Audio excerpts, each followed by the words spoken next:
დაგიბრუნდით, შეგახსენებთ, რომ უყურებთ გადაცემას ყავა თუ ჩაი და დაგიბრუნდით სტუმართან ერთად. დღეს ჩვენი სტუმარია ქუთაისის განათლების განვითარებისა და დასაქმების ცენტრის პროგრამების დირექტორი ნადია ნამიჯაიშვილი. დიდი მადლობა გადაცემაში სტუმრობისთვის. სანამ საუბარს დავიწყებთ, ყავა თუ ჩაი? ყავა. არა. მოდით, სანამ ნადია გვეკეთებს ყავას, მანამდე ვისაუბროთ იმაზე, თუ რატომ ვართ დღეს აქ გუშინ გამართული დასაქმების ფორუმი და თუ შეგიძლიათ გითხრათ, რას გულისხმობს ეს ფორუმი, როგორი ადამიანებისთვის მოხმარებული და რეალურად რა შედეგებს ემატებით ამბავებს. პირველ რიგში დილამშვიდობის, მოგესალმებით თქვენ და თქვენს მაყურებელს, დიდი მადლობა მოწვევისთვის და ამ თემით დაინტერესებისთვის. გუშინ ძალიან მნიშვნელოვანი დღე იყო ჩვენთვის და ზოგადად მე ვფიქრობ იმ ადამიანებისთვის, ვინც მთლიანად ჩართული იყო პროცესში, ეს იყო ქუთაისის განათლების განვითარების და დასაქმების ცენტრის მიერ ორგანიზებული ძალიან დიდი დასაქმების ფორუმი, რომელსაც ჩვენ ორგანიზება გავუკეთეთ ჩვენი ერთ-ერთი პროექტის დიდი მადლობა ფარგლებში, რომელიც ეხება შეზღუდული შესაძლებლობის მქონე პირთა განათლებისა და დასაქმების თანაბარი შესაძლებლობების ადვოკატირებას და ლობირებას. ეს პროექტი არის მხარდაჭერილი ევროკავშირის მიერ, ყავს ძალიან დიდი პარტნიორები, ისეთი როგორც არის ჯანდაცვის სამინისტრო და მთლიანად საქართველოს 4 რეგიონში ხორციელდება, იმერეთში, აჭარაში, თბილისსა და კახეთში. კონკრეტულად გუშინდელ დღეზე თუ ვისაუბრებთ, ეს იყო ფორუმი, სადაც დამსაქმებლებს და სამუშაოს მაძიებლებს ჰქონდათ შესაძლებლობა ერთმანეთს შეხვედროდნენ პირისპირ და მათ მოეხდინათ გასაუბრება იმისათვის, რომ შემდეგ შედეგი დადგეს ამ ადამიანთა დასაქმება. საინტერესო და მნიშვნელოვანი ეს დღე იყო იმით, რომ სოციალური მომსახურების სააგენტოსთან პარტნიორობით მოხდა ამ ღონისძიების ორგანიზება, მასში მონაწილეობდა დაახლოებით 60-მდე შეზღუდული შესაძლებლობის მქონე პირი, ასევე მონაწილეობდა 23 საწარმო იმერეთში და არა მარტო იმერეთში მოღვაწე, იყვნენ ისეთი მცირე და საშუალო ბიზნესის წარმომადგენლები, იყო საფინანსო ორგანიზაციები და ისინი კონკრეტული ვაკანსიებით წარდგნენ ჩვენს წინაშე და კონკრეტული ვაკანსიებით მიიღეს მონაწილეობა ფორუმში და ჩვენის მხრიდან, როგორც ორგანიზატორებმა და როგორც ამ პროცესის ფასილიტატორებმა, დამსაქმებლებს წარვუდგინეთ და ხელი შევუწყოთ იმაში, რომ მათ ქონოდათ შესაძლებლობა აი ამ კონკრეტული ვაკანსიების მოთხოვნების შესაბამისი შესაძლებლობების ადამიანებს გასაუბრებოდნენ. რამდენად რეალურ შედეგს ელოდებით? ანუ დაახლოებით პროცენტულად შეიძლება ახლა ზუსტად ვერ ვთქვათ, მაგრამ დაახლოებით რამდენ პროცენტს ელოდებით იმისა, რომ ეს ადამიანები დასაქმდებიან? გეტყვით, რომ ჩვენ ველოდებით ძალიან რეალურ შედეგებს. დასაქმების ფორუმის მიზანი სწორედ ეს იყო, რომ შედეგად ამ ადამიანთა დასაქმება დადგეს და ფორმატიც ზუსტად ისეთი იყო, აი პროგრამის შინაარსიდან გამომდინარე შეიძლება ვთქვათ, რომ ჩვენ გვყავს დასაქმების კონსულტანტები, რომლებიც აკეთებენ სამუშაოს მაძიებელთა შეფასებას, ადგენენ მათ უნარებს, მათ შესაძლებლობებს, მისწრაფებებს, სურვილებს და ამის შესაბამისად ვეძებთ შემდეგ მათთვის სამუშაო ადგილებს.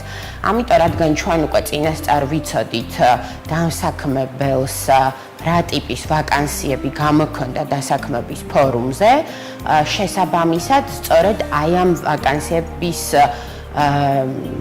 კიდევ ერთხელ ვიმეორებ, შესაძლებლობების აი ვაკანსიების მოთხოვნების შესაბამისი შესაძლებლობების ადამიანები წარვუდგინეთ. ამიტომ ფაქტობრივად ველოდებით იმას, რომ კარგ შედეგებს მივიღებთ და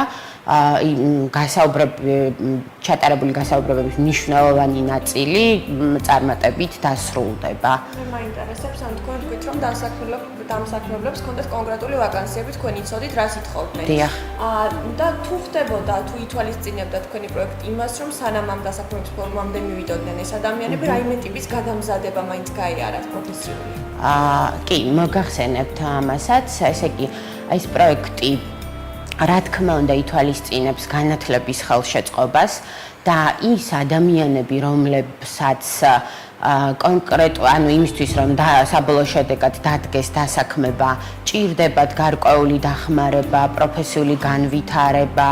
ამისთვის პროექტს აქვს შესაძლებლობა რომ გადაამისამართოს ისინი და ესე იგი ხელი შეუწყოს მათ პროფესიულ განვითარებას და ამ მხრივ ჩვენ ძალიან აქტიურად თანამშრომლობთ ქუთაისში პროფესიულ სასწავლებელთან და ასევე მთელ საქართველოში სხვადასხვა პროფესიულ სასწავლებლებთან. გარდა ამისა, პროექტი გვაძლევს იმის საშუალებასაც, რომ ჩვენი სამუშაოს მაძიებელი ადამიანები ჩავრთოთ ასევე სტაჟირების პროცესშიც და ესე იგი ამ ყველაფერმა საბოლოოდ ხელი უნდა შეუწყოს იმას, რომ ისინი მათ განივითარონ უნარჩვევები, მიიღონ ახალი ცოდნა და გამოცდილება და საბოლოოდ რომ დასაქმდნენ. გუშინ აჩვენეთ ფილმები, სადაც ნაჩვენები იყო, თუ როგორ ეხმარებოდნენ ტრენერები იმისთვის, რომ გაერკვიათ ასეთ ადამიანებს, რა არის მათი მიმართულება, რა სწორი, რა არასწორი, რა უნდა გაუმჯობესონ. ასეთ ტრენინგებს თქვენ ატარებთ და აქტიურად ატარებთ ეს ორგანიზაციის. მოგახსენებთ პროექტის ფარგლებში ასევე ჩვენ ვატარებთ სამუშაოს მაძიებელთათვის პროფესიული ორიენტაციის და კარიერული დაგეგმვის ტრენინგებს.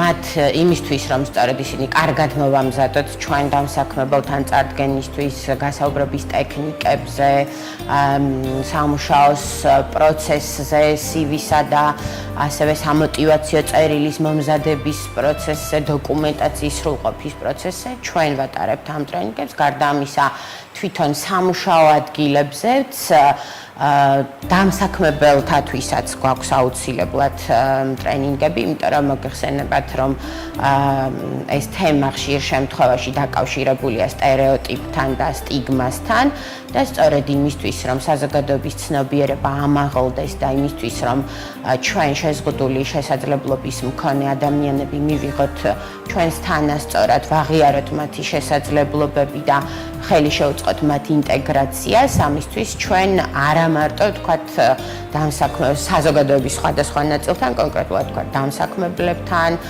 ვაკეთებთ ამ ტიპის შეხვედრებსაც, ასევე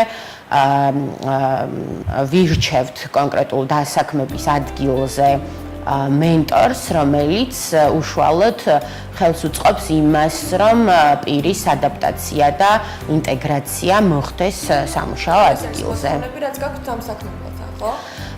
მოთხოვნებს ვერ დავარქმევდი, იმიტომ რომ ჩვენ გვინდა რომ ხელი შევუწყოთ ამ პროცესს ისე, რომ ადამიანები თვითონ მივიდნენ იმ აზრამდე, თუ კი ისინი დღემდე არ ფიქრობენ, რომ შეზღუდული შესაძლებლობის მქონე პირთა დასაქმება შესაძლებელია, თავადვე დაინახონ რეალობა, რომ ამ ადამიანებს იმისთვის კი არ ასაქმებენ, რომ რაღაცა ვთქვათ მარტო ესე იგი კეთილი განწყობის გამო კი არ ასაქმებენ, ასე რომ ვთქვათ, ისინი რეალურად დასაქმებენ იმის გამო, რომ მათაც აქვთ სწორედ კონკრეტული შესაძლებლობები, ცოდნა და გამოცდილება, რომ ღირსეულად შეასრულონ დაკისრებული მოვალეობები. თქვენ როგორც ამ სფეროში ეს ძალიან ჩახედული და ჩართული ადამიანი, რას უჩვევდით იმ ხალხს, რომლებიც ახლა ვიყურებენ, აქვთ შეზღუდული შესაძლებლობები და ფიქრობენ, რომ მათი დასაქმება არის ძალიან ძნელი. ანუ რას ვეთხოვით ესეთ ადამიანებს ჩვენი ეთერიდან? მე ზოგადად ვიტყვი იმას, რომ დასაქმება მოგეხსენებათ, საერთოდ ზოგადად დიდი პრობლემა არის ჩვენს ქვეყანაში. თუმცა მე ვფიქრობ, რომ შეუძლებელი არაფერია. ყველა უნდა იცადოს, ამ ადამიანებმაც უნდა თვითრწმენა უნდა აიმაღლონ და ობიექტური თვითშეფასება უნდა ქონდეთ. და აუცილებლად გამოვა ის, რომ მათი დასაქმებით დასრულდება საბოლოო შედეგი. და როგორ უნდა დაგიკავშირდნენ ესეთი ადამიანები? ესე იგი ჩვენ ყველა შესაძლებლობას ვიყენებთ იმისთვის, რომ ინფორმაცია გავავრცელოთ და ხმა მივაწვდინოთ შეზღუდული შესაძლებლობის მქონე პირებს იმისთვის, რომ ჩაერთონ ისინი ჩვენს პროექტში და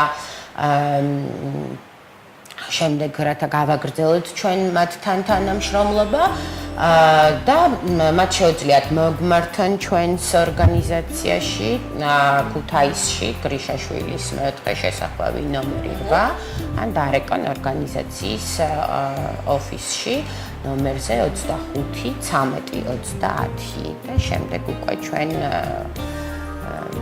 გავაგრძელებთ მათთან ურთიერთობას და თანამშრომლობას. თუმცა ამისთვის ჩვენ ინფორმაციას ვავრცელებთ როგორც ადგილობრივი მართვის ტერიტორიული ორგანოების საშუალებით, სოციალური მომსახურების სააგენტოს, ტელევიზიის, ფლაიერების და ასე შემდეგ სხვადასხვა შესაძლებლობას ვიყენებთ იმისთვის, რომ რეალურად ამ ადამიანებამდე მივიდეს ხმა პროგრამის შესახებ. მოდით შევახსენოთ მაშინ მაყურებელს, რომ დღეს უნდა თქო ქალბატონი ნათია ნამიჭეიშვილი, რომელთა ორგანიზებიდაც გუშინ გაიმართა დასაქმების ფორუმი სპეციალურად შეზღუდული შესაძლებლობების მქონე პირებისთვის. ჩვენ მინდა რომ ძალიან დიდი მადლობა გითხრათ ჩვენთან სტუმრობისთვის და მადლობა გითხრათ იმ ადამიანების სახელობისთვის, რასაც ძალიან ზრუნავთ.